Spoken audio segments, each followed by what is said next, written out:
কারণটা কি? আসসালামু আলাইকুম, নমস্কার, যত লক্ষ লোক। আমি হজ কমিটির চেয়ারম্যানের নিযুক্ত পেয়েছি প্রায় 1 মাস হবে। বিভিন্ন কাজের ব্যস্ততার ফলে আমি সময় দিতে পারিনি। আজকে এই হজ ভবন আগরতলা, এই হজ ভবনের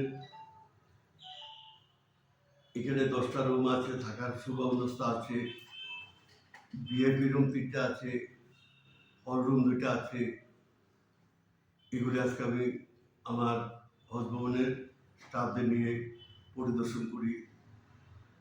পাশাপাশি কম্পিউটার কোচিং সেন্টার এটাও পরিদর্শন করেছি। লিফট অকেজ হয়ে রয়েছে, এটাও সচক্ষে দেখলাম। এখানে ক্যান্টিনের ব্যবস্থা আছে, খাওয়া দাওয়ার সুবন্দোবস্ত আছে, এটাও পরিদর্শনে গিয়েছি। এখানে একটা নামাজ কক্ষ আছে,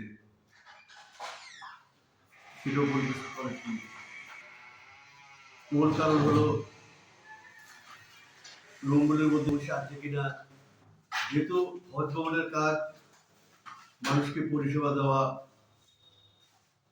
ইসলামী ভাষায় একটা কথা আছে, খেদমত।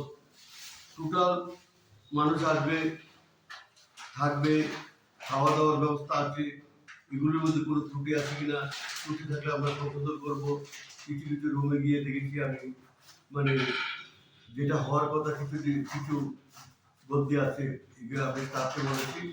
যেহেতু আমাদের কাজ হজ ভবনের কাজ, টোটাল কাজ আরবি ভাষায় খেদমত, মানে পরিষেবা, মানুষ আসবে তাদের পরিষেবা পাক পবিত্রতা রক্ষা করেছি। আমরা আস্তে আস্তে যেখানে যে ডিস্টার্বগুলি ছিল এগুলো সংশোধনের আমি বলেছি স্টাফদেরকে। এগুলো আছে যেমন থাকার জন্য বিভিন্ন মানুষ টাকা দিয়ে থাকবে, থাকা, ঘুমানো, কম্বল থেকে শুরু করে, মশারি থেকে শুরু করে, টেবিল থেকে শুরু করে যেগুলি নিত্য প্রয়োজন সেগুলি যাতে হয় সেদিকে লিফট অপর ধরে সেখানে দেশের অনেক লোক আসে, বয়স্ক লোক আসে। এটার লিফটটাকে সারানোর জন্য আমি আবার কথা বলবো। আর কম্পিউটারটা এটাও চালু হবে, এটাও সচক্ষে দেখেছি। ক্যান্টিনে যিনি আছেন ওনাকেও বলেছি।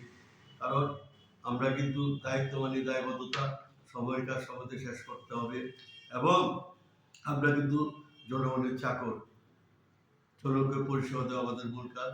সেই দৃষ্টিভঙ্গিতে আমি আজকে প্রথম 1 মাস দায়িত্ব পাওয়ার পরে আজকে সবকিছু পরিদর্শনে গিয়েছি, দেখেছি, সবকিছু দেখেছি। আমি একটা কথা বলতে চাই, হজ ভবন ইসলামের 5টা স্তম্ভের মধ্যে একটা স্তম্ভ। এটার শরীয়ত বিধানের সরকারি আইনভাবে যেটা প্রয়োজন সেটার পরিষেবার জন্য আমি সর্বদাই চেষ্টা করব।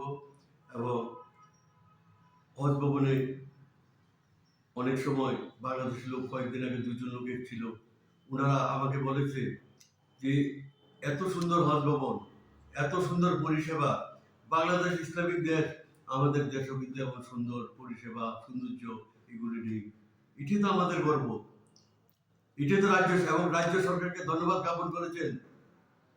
উচ্চশিক্ষিত লোক বাংলাদেশ থেকে এসে চিকিৎসার জন্য এসেছিলেন এবং রাজ্যের মাননীয় মুখ্যমন্ত্রী ওনাকে ধন্যবাদ জ্ঞাপন করেছে। আরেকজন ভাই, বাংলাদেশি ভাই, কুমিল্লা বাড়ি, বলছে আমাদের হজ ভবনের পরিষেবা সৌন্দর্য দেখে, ইসলামী পরিকাঠামো দেখে, রাষ্ট্রীয় পরিকাঠামো দেখে বলছে উনি ফেসবুকের মাধ্যমে রাজ্যের মাননীয় মুখ্যমন্ত্রীকে কুমিল্লা যাওয়ার জন্য আমন্ত্রণ জানিয়েছে। এটাই তো আমাদের সবচেয়ে বড় পাওয়া। পাশাপাশি লিফটটা সারানোর জন্য আমরা চেষ্টা চালাচ্ছি। কম্পিউটার চালু হয়েছে, কম্পিউটার সব থেকে দেখেছি। আর আমি লাস্ট পরিশেষে একটা কথা বলবো, আমরা প্রশাসনিক দায়িত্ব থাকলে